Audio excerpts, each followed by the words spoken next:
following podcast is a Jill Devine Media production. You buy this, everyday household item and it starts to build a connection with the family, with the animal and the park. One of them is a black-footed ferret. They live in Badlands National Park in South Dakota. And at one point they were thought to be extinct. So it's building this connection and this knowledge and teaching young children about these animals and why they're important to the park itself, to the ecosystem, and as you referenced earlier, kind of the circle of life. Evoke Creative is a proud sponsor of 2 Kids and a Career. They help small business owners like me brand with purpose and market with intent. The ladies at Evoke Creative will help make your digital presence known. Learn more at evokecco.com. That's evokecco.com. Hi there and welcome to 2 Kids and a Career. I'm Jill Devine. As an entrepreneur, wife, and mama, the daily grind of trying to build a business while taking care of kids and trying to maintain a healthy connection with my hubby, it's a lot. With this podcast, you're going to hear candid conversations with other moms, parenting experts who can share their knowledge and insight, or you'll just hear me rambling to get it all out. There's going to be tears, there's going to be laughter, but most importantly, there will be support. Take a listen and connect with me so we can grow and learn from one another. This is 2 Kids and a Career. I am going to be talking to a fellow mama today, and I'm going to get a little education about outside. I will say that I am not the best outdoorsy person, not meaning that I don't like to go outdoors, but I don't take advantage of what the outdoors have to offer me and my kiddos. And I'm hoping that Sarah Gardner will school me a little bit on that and motivate me. Welcome to the podcast, Sarah. Thank you. It's so good to be here speaking with you today, Jill. I'm excited.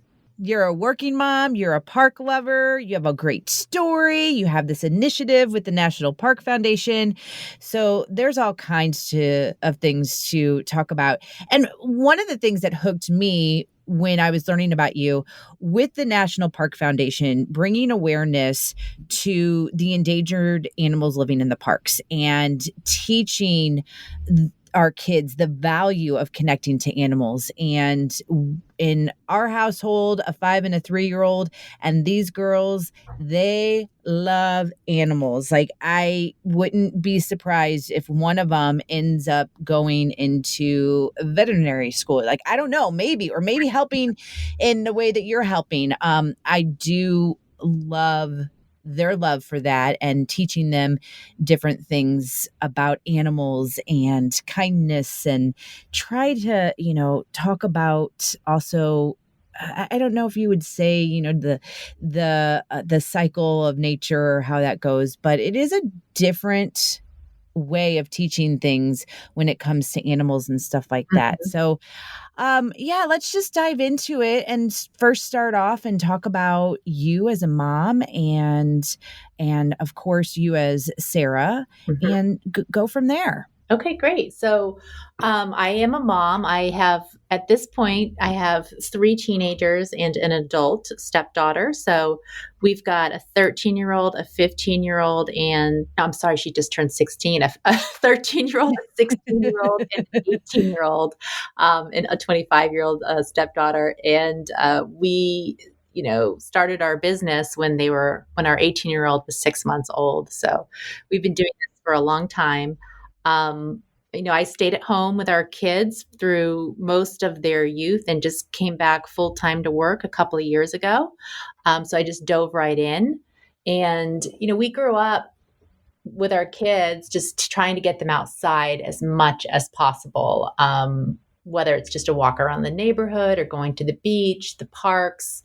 And then about, I don't know, let's say maybe 5 or 6 years ago, we did this big national park trip, and we really fell in love with the national parks. It was during the centennial celebration, and Rob and I just knew that we needed to do something to support our national parks and to give back. So that's where we began our partnership with the National Park Foundation and supporting the endangered animals and the parks that they live in. Okay, let's go back to what you said about starting your business, mm-hmm. when did you say the oldest was 6 months old? Yeah, when our now 18-year-old was 6 months old. Okay, so tell me about the biz.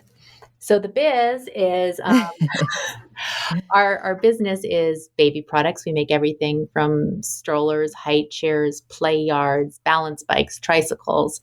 My husband Rob, we started it when again Eva was 6 months old with one stroller, and now we've got a line of over 200 products. In the beginning, he was doing the work part and I was staying home raising the family while he raised the business, and I was jumping in and out, testing products, doing consumer events, helping in social media, all up until a couple of years ago. Okay, so tell me the name of the business and a little bit more. Great. That's a good idea. So the name of the business is Joovy. It's Joovy. And again, we sell everything that you would need for your child from birth through 5 years old. Well, I mean, you're a great tester for all of that, especially when you had the 6-month-old.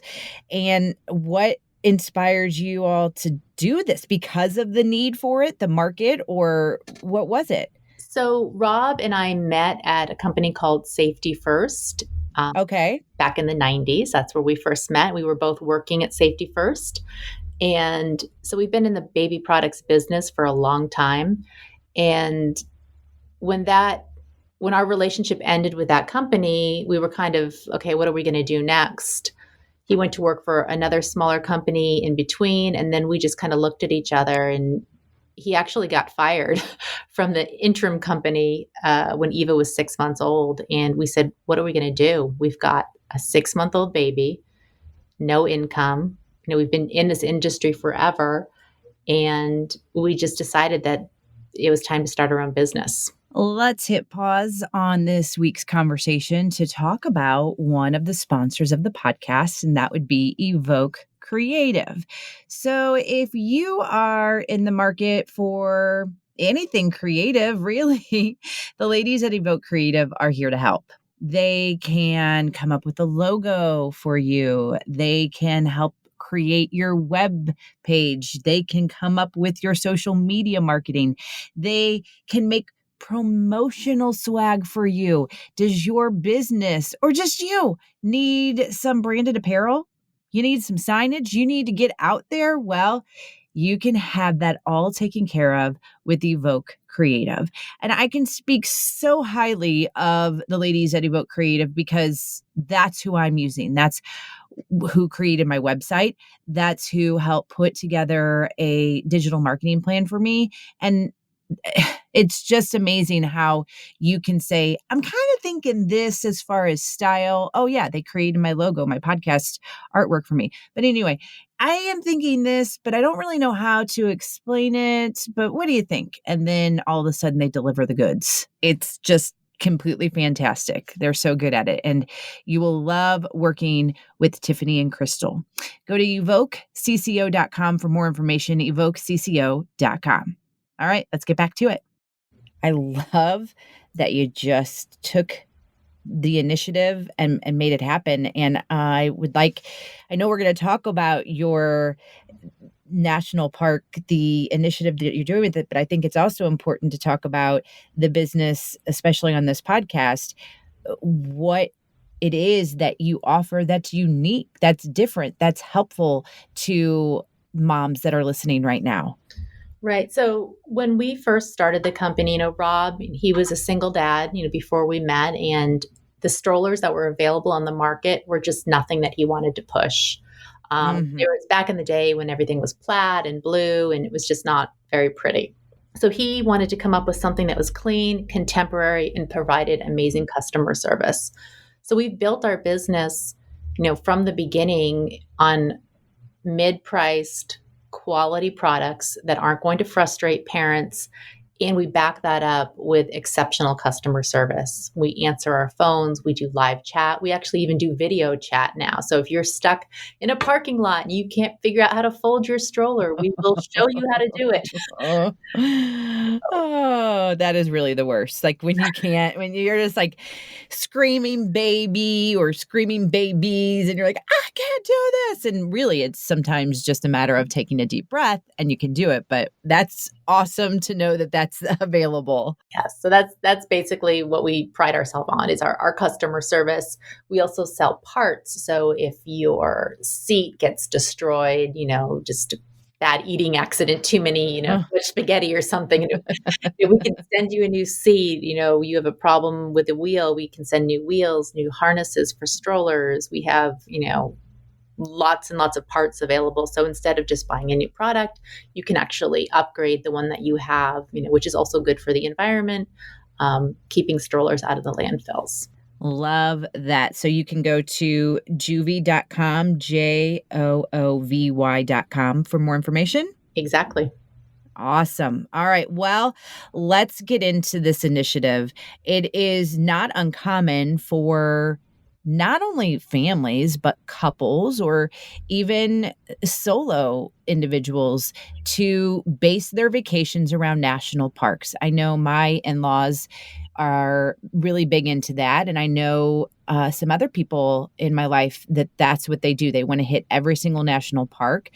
And for me, like I have never thought of that as a vacation. But then when I start hearing people describe, a lot of them will say to me, I can't describe it to you.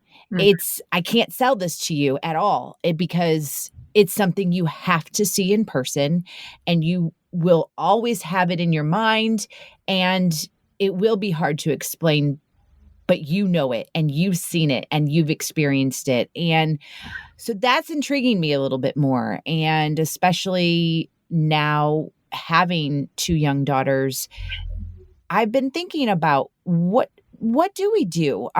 Maybe I haven't given national parks enough credit or even acknowledgement. So I'm really happy to talk through this with you. Right. So you were right about what you said. It's one of those things that it's really hard to explain to someone. I mean, we've all seen pictures. Let's just take the Grand Canyon, for instance. Right. It's big, it's beautiful. The first time I ever went to the Grand Canyon, first of all, it was perfect. We pulled up right at sunset. It was like cue the stars. A big elk walked in. It was Oh, a beautiful night. But then the next day when I woke up and we went to the edge of the Grand Canyon, I was blown away by how truly grand it was. I mean, it's really something that experiencing it in person is an absolute must. And many of the national parks are like that, not just the large parks. We've taken several trips now with the kids. And in one trip we were on, we were driving on the freeway and we saw a sign for it was a battlefield national park, a military national park. And it wasn't on our agenda, but we saw the sign, we pulled off. And it was one of the best experiences. It was one of the first hospitals that was on the western part of the country. It had a whole bunch of history. It was so great for the kids to learn about history at a national park. So there are parks for everyone, big parks, small parks. And I think that is what can be overwhelming sometimes when people sit down to plan a trip. They think of Grand Canyon, Yellowstone, these giant parks. But there are yes. really so many smaller parks that have so many wonderful things to offer. Well, let's talk about the initiative that I referred to at the beginning of this episode and how this all kind of started with you and your husband. Mm-hmm. Again, we were taking a trip through the national parks during their centennial year, and we just knew at that point I wasn't really working daily in the company, and we just knew that we had to do something. We wanted to give back. We were at a position where we wanted to do something good, and we wanted to share all of these wonderful national parks and our experience with other young families. So that's when we started to dive into that and what that partnership would look like. So we took our core products that were successful, our Nook high chair, a spoon walker, a tricycle, a balance bike, and we paired them with an endangered animal that was living in a national park. And we wrote a story, a fact-based story about the animal, and we have a placemat with fun facts and then a plush toy. So you buy this, everyday household item and it starts to build a connection with the family, with the animal and the park. One of them is a black-footed ferret.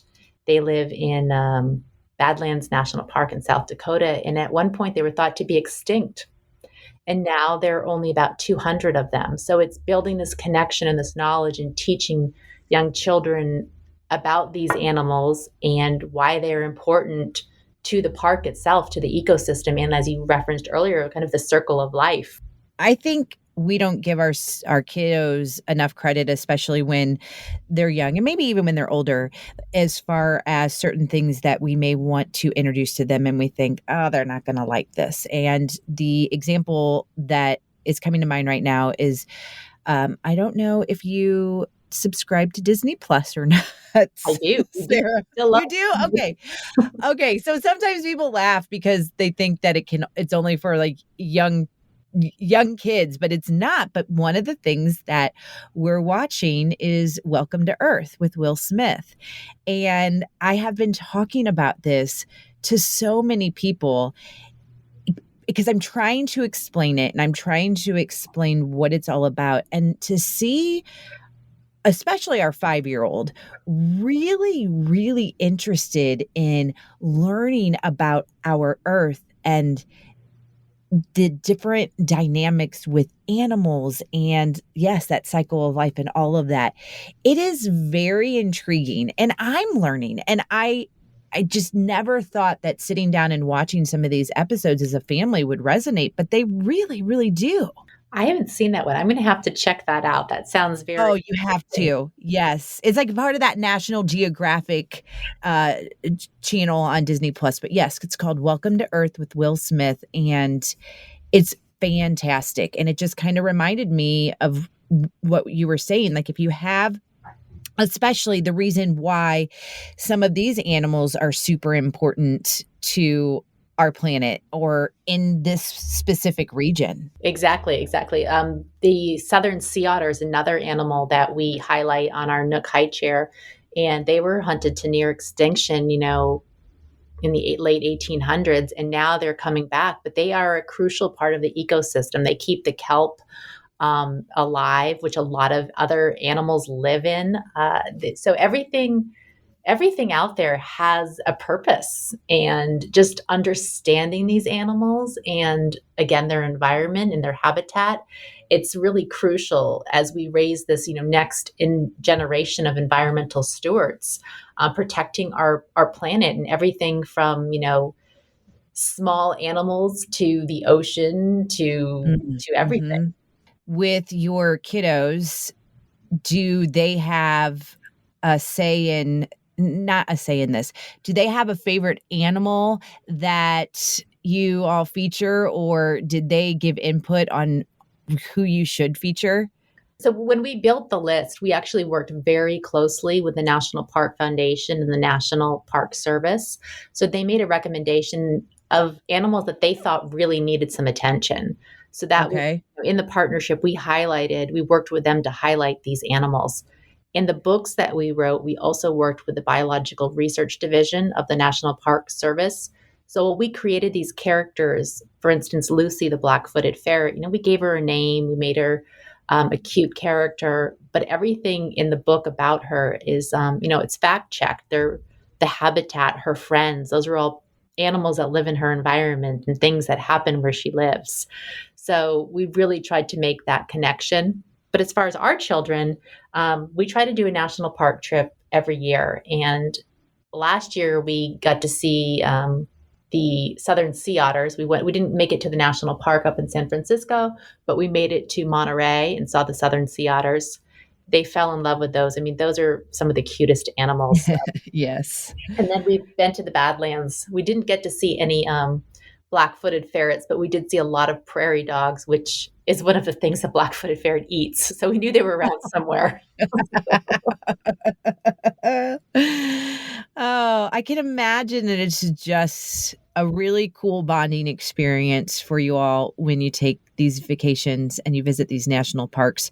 So have you visited all of the national parks? We have not. And I think there are 62 major national parks, but there are actually over 423 national parks. Oh, So okay. I don't think a lot of people realize that. And you may have No. actually been to a national park and you didn't realize it, but they include riverways, scenic highways. They're all different levels of national parks. We actually have a bucket list on our website at Joovy.com where you can go. It's a PDF. You can download it. You can check off the parks you've been to. It's organized by state. It's kind of fun to look at because as you look back, you can say, well, hey, that's not that far from me. I can hop over there and see that. There's supposedly a park within 100 miles of everyone in the U.S. That is a really cool thing to know. Yeah, I had no idea about that. What is the next national park that you all plan to visit? Do you have that in mind yet? We don't have our plan for this year yet. I think we're going back and forth. We're trying to figure out, what our summer plans will be as far as travel goes. But we went to Death Valley a couple of years ago, and we fell in love with Death Valley. And Rob and I have actually been thinking of just taking a trip, just the two of us, and going camping there for a couple of days before it gets too hot. It's a gorgeous park. When you were talking about at Joovy.com having that PDF for everyone to keep it organized and whatnot, do you have just even a separate blog to talk about your experiences? Like you said, Death Valley, that was a really cool place for you that maybe would spark some interest for some people based on whether or not they want to go with the family or solo or couples. I've been thinking about that. And I need to do that. We actually run a magazine. It's again on Joovy.com. It's called Joovy Magazine, where we share all sorts of information about all sorts of different parenting things, from how to get your baby to sleep through the night to how to clean your stroller, recipes to make that are easy. And I think I need to do an article on traveling to national parks with kids, because I think that people Yes. are intimidated by it. And if you just part of it is just kind of releasing. I mean, the first big trip I planned for our family, I gave it to my husband for Christmas. I planned it.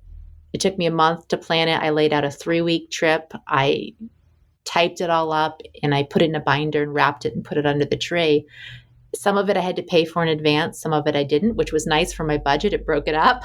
Right. It was the best gift I've ever given him. When we took that trip, I gave it to him in December and we took it in June. And it was all laid out, but that was nice. But you need to be able to go with the flow too, especially with young kids. Even on that trip, we had to adjust a little bit, and it still ended up being an absolutely amazing trip.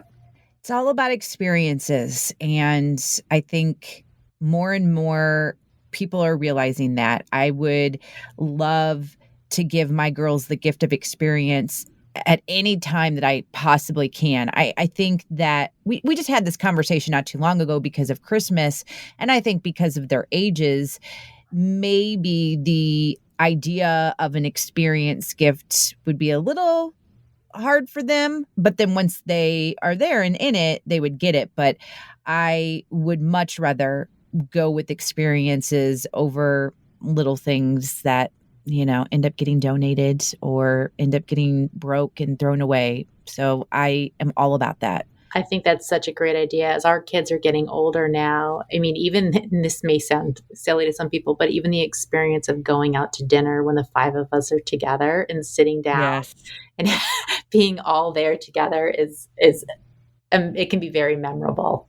All right. Well, before we wrap up, I just want to make sure that we get all the information out to individuals. I love this initiative. I love the pairing up of all of these things. And it's like, if you need the stroller or you need the high chair or whatever, you might as well just get all of the stuff because it all is so useful. So tell me where the listener would go for all that information and anything else that we didn't cover. Yeah, so everything you can find on our website at joovy.com, and that's JOOVY.com. We also have on there all sorts of resources like our national park bucket list. If you're planning a trip, we have fun coloring sheets. If you're looking for something new to do with your kids on our animals. Also, we're coming up on National Park Week in April, which is a wonderful opportunity to just talk about the parks, maybe plan your summer trip. And we have gift sets. So maybe you don't need a high chair or a stroller, but we have really beautiful gift sets and interactive boxes and all of the endangered animals. And on all of our national park products, we donate 5% of every retail sale to the National Park Foundation. That was something I failed to ask you about. I don't know. Are the national parks in need of funds? Like, what is that go to, or what are we missing that we don't understand as far as raising money for national parks? Right. So national parks, I don't know the number off the top of my head, and I should know it, but I want to say it's like a $13 million deficit or something like that. Oh, I would need to fact check that, but the money goes to everything from, taking care of the habitats where these animals live to things as basic as water stations and roads and facilities, buildings, bathrooms, recycling the trash. So it really takes everything from the ground level all the way up to the aspects of nature, again, taking care of the land and the animals that live there, down to the roads and the recycling and the trash and all of that stuff. So it's all combined. That's good to know. And I don't think that people often think of that at first when it comes to giving and supporting. So thank you for talking about that. All right, Sarah, I will send people to joovy.com to make sure that they know where to get all the information. It sounds like when you can go there, you can get it all. It's like a one-stop shop. And I love that. I'm all about convenience, having it all right there for me and making it work. Anything else you'd like to say before you go enjoy the rest of your day? No, just get out there, plan your trip, visit a park. As we wrap things up for this week's episode, a reminder to check out Evoke Creative online at evokecco.com. These ladies are passionate about helping small businesses, and I know from firsthand experience because they're helping me. They created my website, jilldevine.com. They created my logo. They created my cover art for this podcast, and they just continue to cheer me on. Even if I may not need their services right now, they continue to check in. They continue to make sure that things are going good, and they can do the same for you. Maybe you don't need a website. Maybe you don't need a logo. Maybe you just need a little bit of inspiration. Maybe you have a design eye and you know what you're looking for, but you just need a little bit more. They're here to help you. Check them out, evokecco.com. And I would like to thank you for listening to this podcast and supporting it and supporting sponsors like Evoke Creative. And I'm going to ask you to follow along on social media, Instagram, Facebook, Twitter, jilldevine.com. You can find everything there. And wherever you're listening to this podcast, if you wouldn't mind sharing it with a friend, I would be extremely thankful for that. As always, thank you for your support of 2 kids and a career.